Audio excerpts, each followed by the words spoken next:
Hello everybody and welcome. My name is Eric and today I'm making a somewhat of a special video because I'm going to be showing you guys my own personal inflatable boat setup, how I store it, how I actually move it out of storage, put it into the car, put it all together, what I use and don't use.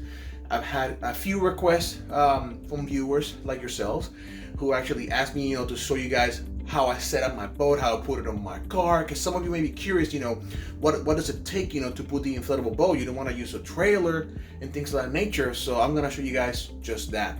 Now, this may not apply to some of you who have trailers. This is more to how I use and store and transport my inflatable boat in my car. So without any further ado, let's get right to it, show you guys. Now, I keep my boat right here in my room, in storage. I have my inflatable boat in a hand truck. That is an Assure Mare inflatable boat that the folks from Boats to Go let me borrow for me to make reviews of it. So that's gonna stay. And then I have my outboard on its own stand right there with the gas tank. And here's all my camping gear and vest and all the stuff in there.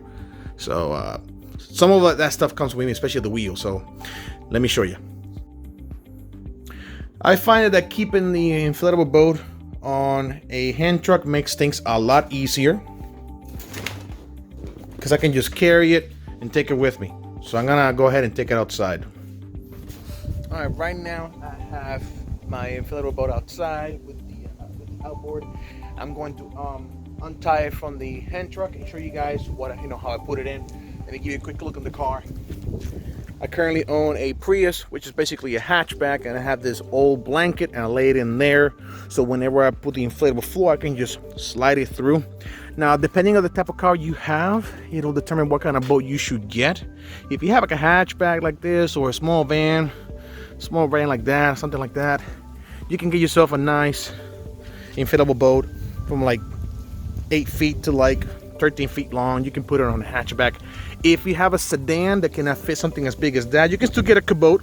I'll put some pictures on the screen, what they look like. Cabotes are nice and they're very capable. So anyway, let me get right to it and show you how it all fits. Now that I have it all removed from the straps, you don't lift with your back, you lift with your legs. So make sure you grab it, lift with your legs, and I try to keep it as close to the car as possible so I don't have to lift it for too long. 1, 2, and it's in. You don't have to use too much strength, too much energy. Since I put the towel down, the blanket down, I can just slide it through. Without scratching the surfaces or whatnot.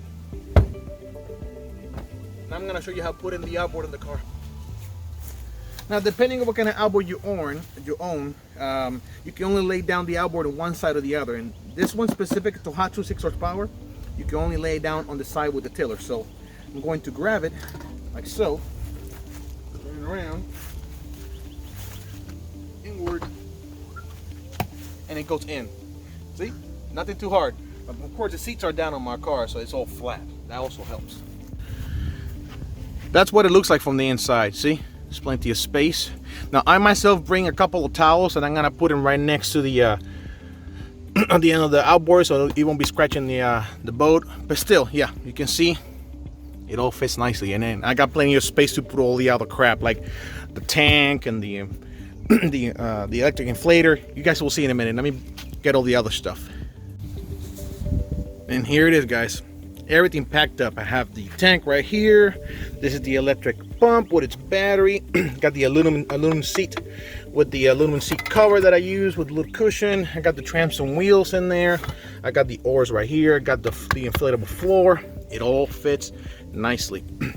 And I brought with me as well a wheel dolly, because in the event you don't have any transom wheels and you still want to go to the water, I will show you how to use a wheel dolly, and even without any wheels, and how to you can take off on the water without it. I'm gonna show you guys all that. So let me go ahead and show you guys what it looks like all assembled.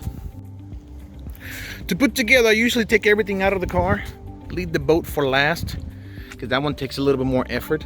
I put everything on the side. I leave the outboard outside, the oars and the wheels, and I put it aside. And then I'm gonna show you guys, how to pull it out of the car. It's pretty straightforward.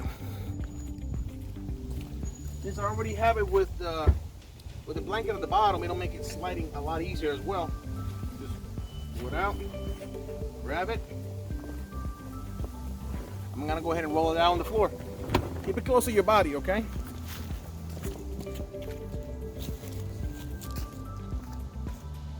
There we go. Roll it.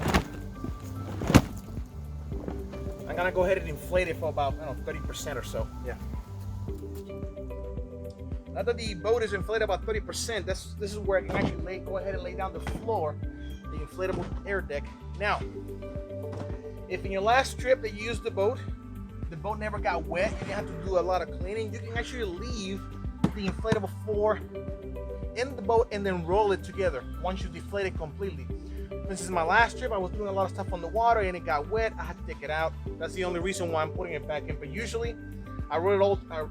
When I deflate the entire boat, I leave the floor in the boat and just roll it all together and put it on the wheel cart. All right, I put it together. Right now, I'm doing the full inflation, and I gotta be honest. If you guys are planning to have your inflatable boat and riding it on a car instead of a trailer, having an electric pump makes life a ton easier. It takes you like 10-15 minutes just to put it together, you know, to inflate it all. Okay, right now I got the boat fully inflated, all set up with the keel and everything, all inflated. For those of you who don't know what this model is, this is a Saturn BB290. It's my personal boat that I currently own. Some of you may have seen me make tons of videos of different Saturns. This is the one that I currently personally own. Well, most of the other ones are loaned or borrowed from boats2go.com for me to do reviews. So now I'm gonna do is put in the wheels and show you guys what that looks like. Now here comes the wheels. You can clip on. Depending on the brand that you get and where you get it from, whether it's Boats2Go or Amazon, they may be slightly different, but they more or less do the same job. So let me show you guys something cool now. Once I place the wheels, all I gotta do now is lift it. And it clicks in place. Now I have plenty of space to just put in the outboard. I'm gonna show you guys. All right, now once I have it on the wheels, outboard goes in. Make sure it's all lined up. Once it's rightly placed, then you can go ahead and tighten it up. In the event that you don't have any transom wheels, you can use a wheel dolly like this. You can go ahead and lift it like so. Lay it under. And then you can make some, the adjustments you need to make so it's straight. You can actually roll it. I'll show you guys what that looks like.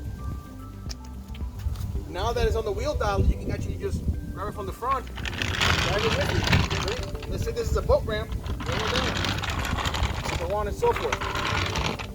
Now, but what happens if you have no wheels, no wheel dolly? What can you do in order to actually get into the water? I will show you. Okay, so right now we're gonna play pretend. Let's assume you have no wheel dolly, you have no transom wheels, but you still want to get to the water. You will have to bring the inflatable floor deflated with you, and you want to actually, when you actually roll it out, you want to leave this rear part. Let's imagine this is water. This is the water part, and you're going to fully inflate the boat while this section right here will be on the water. Because in the moment that it's fully inflated, you can just lift it, and it'll begin to slide in the water. There is one small tricky part about that, and that is to put in the outboard though. Once you have it fully inflated, depending where you are, keep in mind that some boat ramps may be slippery. So if you start to bring the outboard with you to put it in, make sure that you have a good footing. Otherwise you're going to slip. Already happened to me, not fun. And when it comes to, transport, putting together, storage, that's pretty much it when it comes to the an inflatable boat. One more thing I want to say is for those of you who may have a sedan instead of a hatchback, I'm gonna place a few pictures right now, show you guys what boats look like. They're a little more, they're less wide, but very capable. They can actually handle a nice outboard like that, 6 horsepower. You can go flying on the water with such a, it's a kayak slash boat altogether. Again, you will see it on the pictures. Anyway, guys, thank you so much for watching. I hope you guys found this video informative. I'll see you guys on the next one. Later.